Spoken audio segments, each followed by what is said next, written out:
предполагам, че всички са наистина впечатлени от това, което чуха преди. Искам да попитам още веднъж, има ли желаещи, които да се изкажат? Има такива, заповядайте. Няма. Добре. Тогава ще ви поканя в 8 часа долу в ресторанта на вечеря. Ще има оркестър, поканя, който е от музикантите Христо в Котел. Ние ще имаме удоволствие тази вечер да го слушаме. Също така, още веднъж ще ви повторя каква е програмата ни за утре. Както разбрахте вече от господин Емис, има малки промени в нея. Ще ви помоля всички гости, които са тук в хотела, в 10 часа да се съберем в фоайето, като багажа ви да бъде готов. Защото в 10:30 ще посетим болницата Кута, след това ще обязваме, ще имам разходка за София и ще закрием форма. Така че благодаря ви много, че бяхте днес много търпеливи и лека вечер на всички.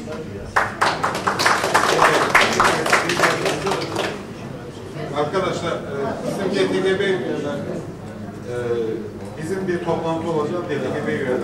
Saat 8'e kimi yapar ya akşam yemeğinden sonra. Nasıl? Yemek öncesi yapılsa iyi olur. Akşam yemek. Ama bir 5 dakika 10 dakika fasile elan edelim. Herkese de söyleyeyim. 10 dakikadan sonra burada olur. DTGB üyeler. 10 dakika.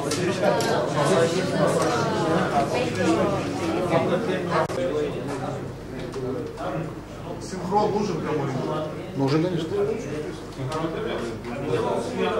Kabinede. Burada zaman çok alın.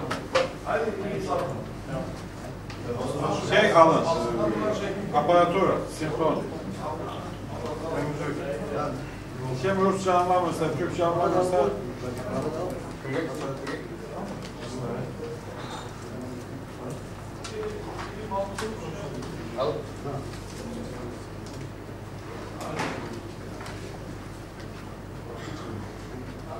Konuşma Türkçe olacak. Rusça da olabilir, Yani Türkçe. Türkçe olanları tercüme edeceğiz. Her ihtimale karşı toplayıp турецкий, Болгарский не будет. Болгарский не будет? Нет. Нет. Только русский. Русский и турецкий.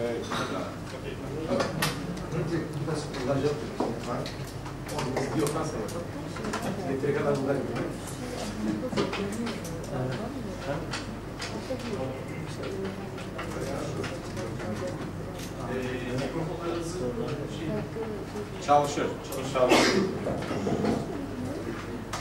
Kanal, kaçıncı kanal var? Bir mi?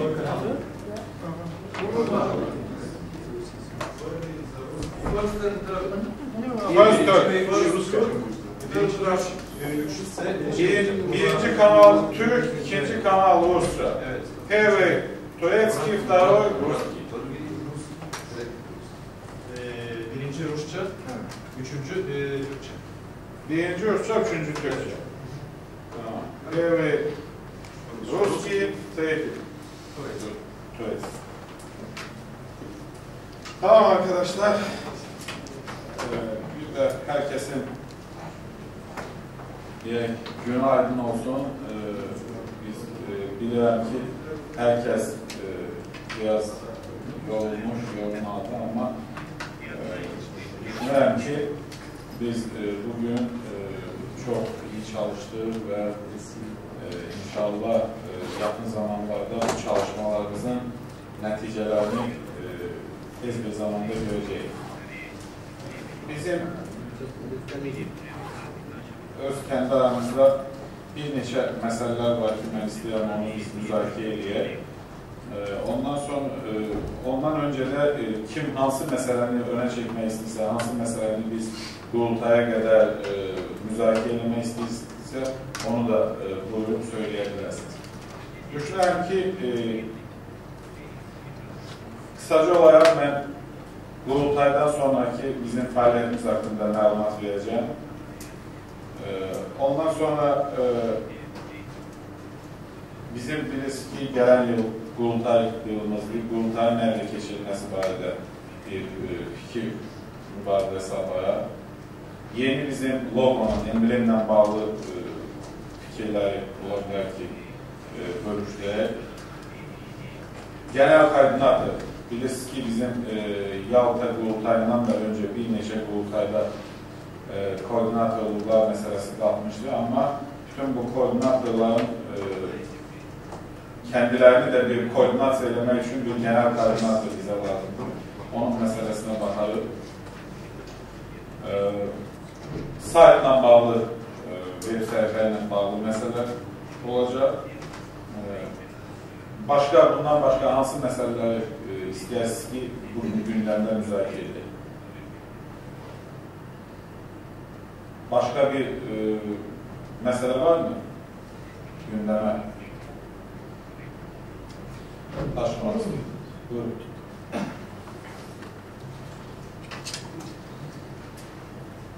Bizim hepimiz söyledik. Türklerde bir merkez İstanbul'da olursa çok faydalı olur dedi. Çünkü bizim Orta Türk teşkilatlarımız birbirinden habersizdirler. Bir koordinatörlük çok lazımdır. Onu benim geçtiriyordum. Ama Rusça çevirecekler ya. Rusça da kendim söyleyeyim. Sen yok, Rusça söyleme. Orada senkron olarak zaman kaybet. Lütfen ondan konuş. Yeniden mi yok? Yeniden bir de söyle. Bu şimdiki toplantımıza gelen kişiler önceden 15'i 16'sı olsun bugüne kadar bir öz fikrimiz vardı. Ne diyoruz? İstanbul'da bir Orta Türk merkezi olması, koordinatörlük merkezi lazımdır. Çünkü bizim Orta Türk teşkilatlar, TÜDEP olsun, DAP olsun, DTGB olsun, başkalar olsun, birisi birisinden habersizdirler. Ondan sonra bölgeler birbirine habersizdirler. Ama bir koordinatörlük olursa, onu bizim çalışmalarımıza, gelecek zamanlara çok faydalı olacak idi. Onun hakkında benimce daha çok kişiler fikirlerini söyleyecekler. Teşekkür. Başka? Buyur. Geçen kurultaylarda da Mikrofon al. geçen kurultaylarda da gündeme getirmiştim. Bir daimi divan heyetinin kurulması lazım. İsimle değil, görevlerle. Mesela DTGB Başkanı, Yürütme Kurulu Başkanı, Başkan Yardımcıları, Koordinatör, Genel Koordinatörden oluşan bir daimi divan heyeti. Bu genelde bütün kulüplerde, sivil toplum kuruluşlarında, kurultay şeylerinde bu var bir şeydi. Bunu teklif ediyorum. Başka? Sayın Başkan, net ve konkret projeler üstünde çalışmaması diyorum. Yani bu toplantımızda projeleri konuşmamız. Şimdi nasıl projeler, teklifleri varsa bunları konuşmamız.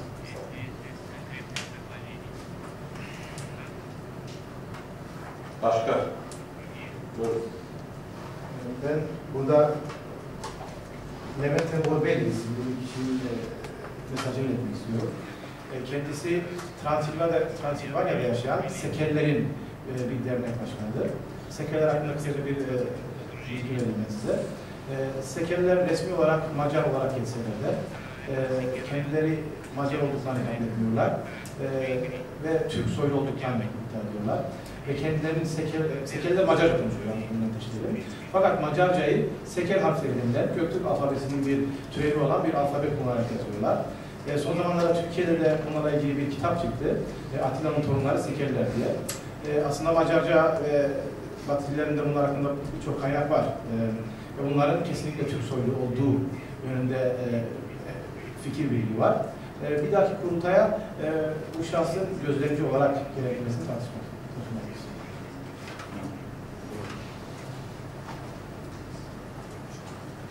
Teklif var.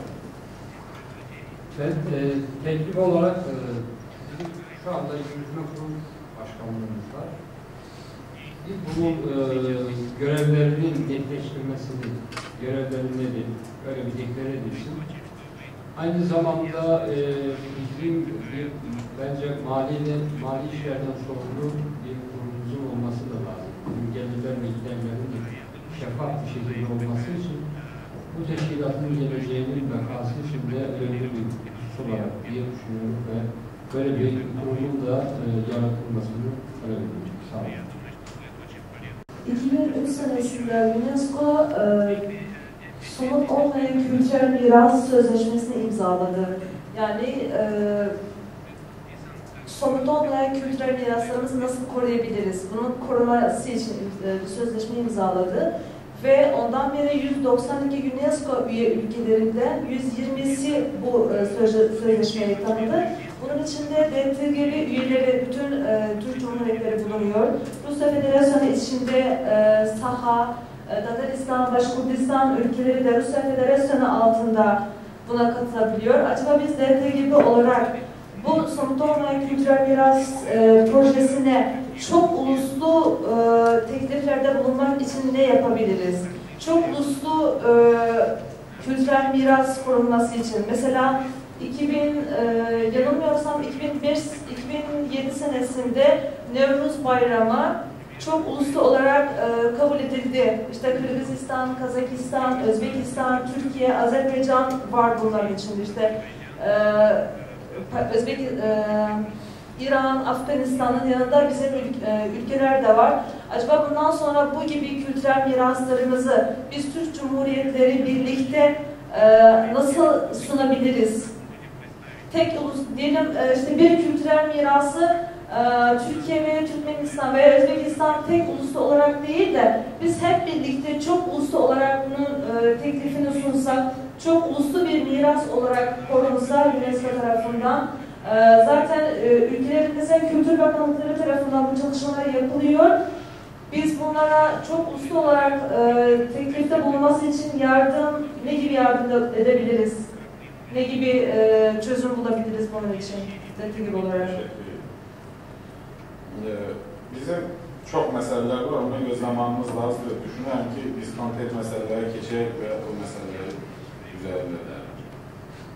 Bilirsiniz ki bizim sonuncu kurulta Yalta'da geçtikten sonra geçen yılın Ağustos'ta biz son defa bir neçə qərar aldık ki bu qərarlar həyata keçsin və o qərarların da əsası ondan ibarətdir ki DTGB-nin hansı ülkədəsə, yəni DTGB üyəsi olan və baxımsızlıq qazanmış Türk Cumhuriyetlərinin birində dövlət qeydiyyatına keçir.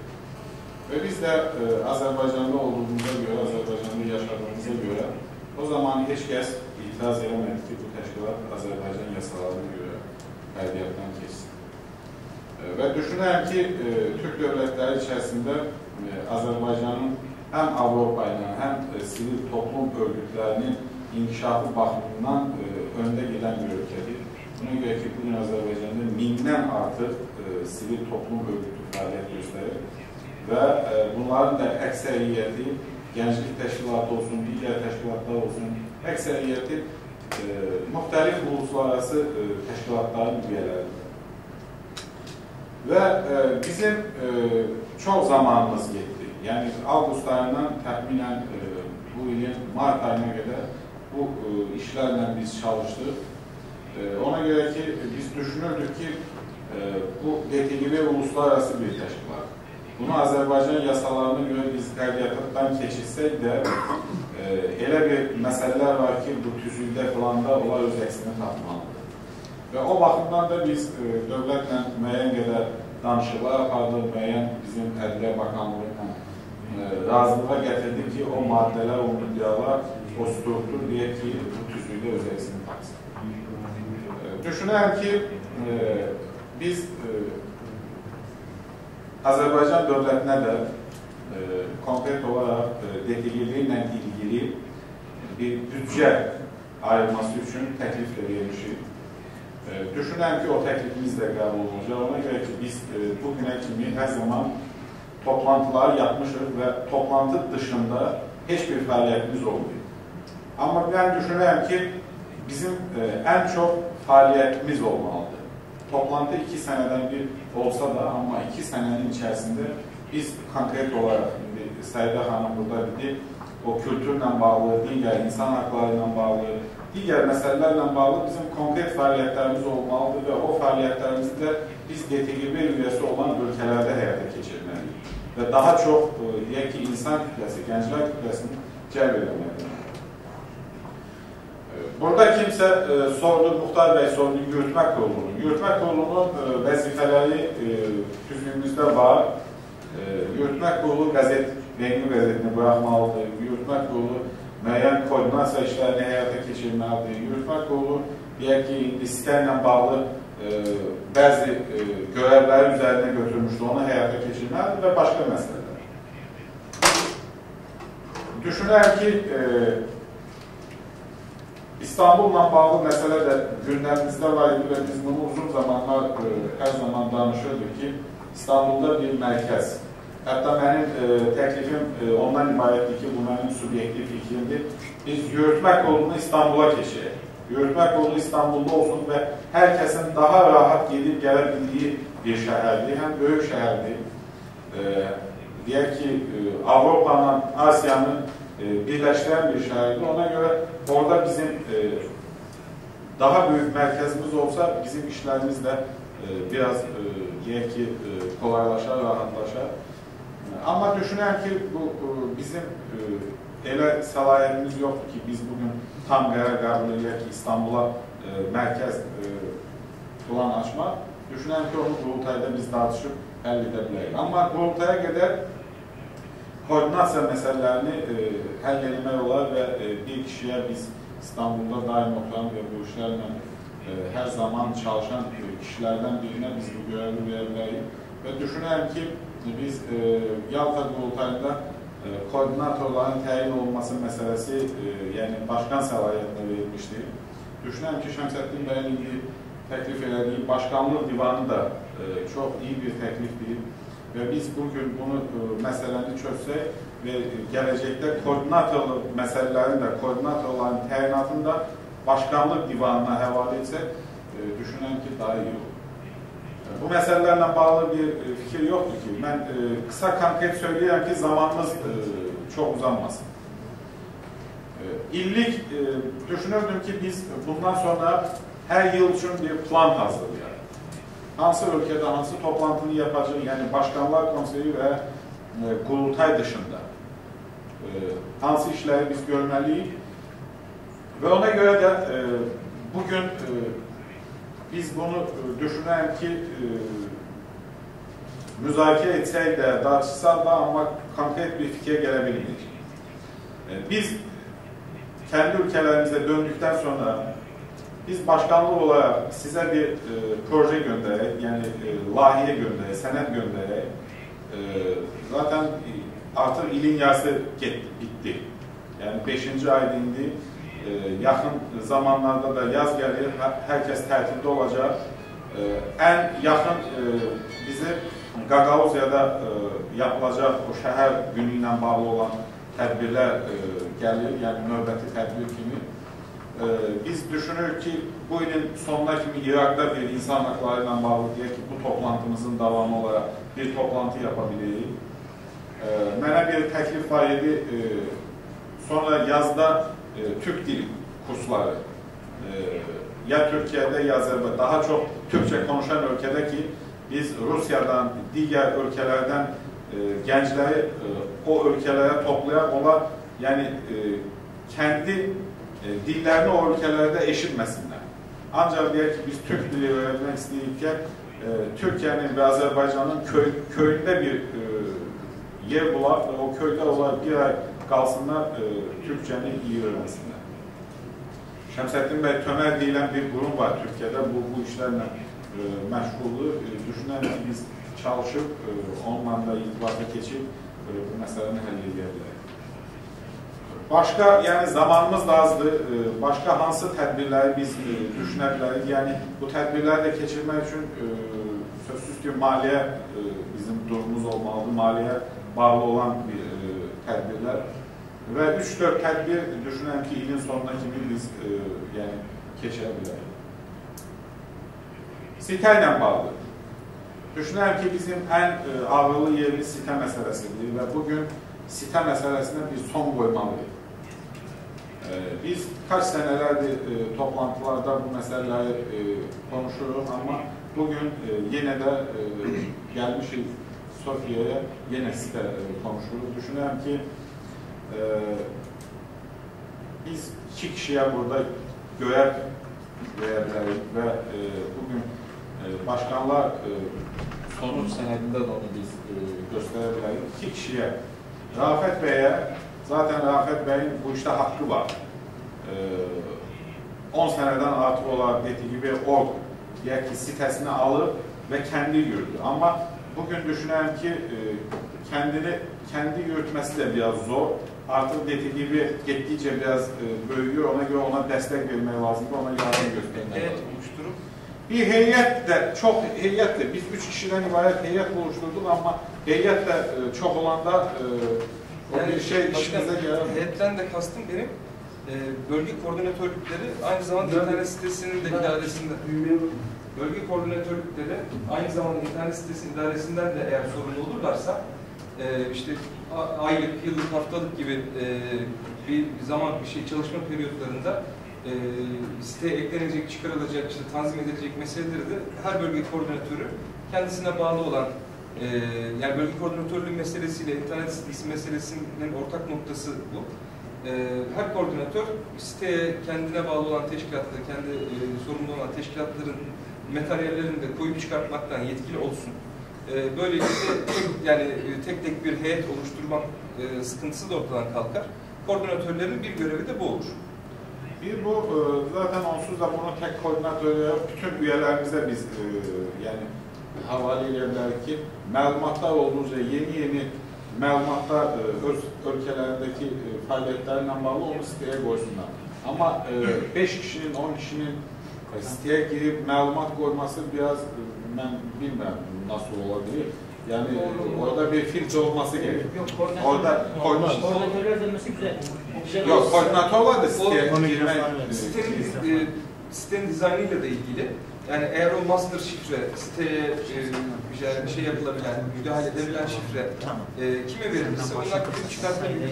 Bir de sitenin dizaynı içerisinde her teşkilatın kendi alanını veya işte her koordinatörün kendine bağlı alanı tanzim etme yetkisi olursa bu çok kolay olur. Yani tek Ankara'ya gönder, oradan İstanbul'a gönder, materyalleri basılı, yazılı, elektronik bunlarla uğraşılmaz. Herkes oturduğu yerden kendi alanına giriş yapabilir. Bu site konusunda katılmıyorum size çünkü siteyi fiilen ben 2004'ten itibaren Avrasya Gündemi sitesini 4 dilde açmışım. Türk Dünyası Genç İletişimciler Birliği maalesef bütün delegeler, başkanlar da duysunlar. Hiçbirisinin katkısı yoktu. Tam tersine DTGB Başkanlığı bu siteyi aktifsiz hale getirdi. Yani aktif olmasını engelledi bu saate kadar. Bu bir gerçektir. Bunu aksini iddia eden de çıksın mikrofonda konuşsun. Üzülerek de ifade ediyorum. 4 dilde site vardır. 2004'ten itibaren Kiromani'de karar aldık. Ondan sonra hemen biz faaliyete geçirdik. Rusça, Arapça, Türkçe, İngilizce. Kaç defa Rafet Bey'e teklif ettim. Kaç defa Azerbaycan delegasyonuna teklif ettim. Ufak tefek katkıları oldu ama sürekli bir şekilde hiç kimse sahip çıkmadı siteye. Koordinatörlere yetki vermemiz çok yanlıştır. Çünkü site gün be gün sitelerin üzerine bütün devletler tarafından basın yayın kuralları uygulanmaktadır. Bir koordinatör bir yazı girerse, ikinci bir devleti rencide edilse, o site hemen bloke edilir. Yani bu sıkıntıları biz sürekli, bir de internet çağında yaşıyoruz. Dünyanın neresinde olursa olsun, bir haber fotoğrafıyla birlikte 30 saniyede siteye eklenir. 10 haber geldiyse 30 saniyeden bak ne yapıyor. Yani site koordinatörlere yetki vermemizde çok yanlışlık yaparız. Çünkü denetimi elden çıkarabiliriz. Ancak nasıl idare edilebilir? Teklifiniz nedir? Teklif bir havuz olur. Havuza yazılar gelir, sürekli güncelleştirilir site. Zaten bu yöntem bütün internet sitelerinin yöntemi budur. Evet.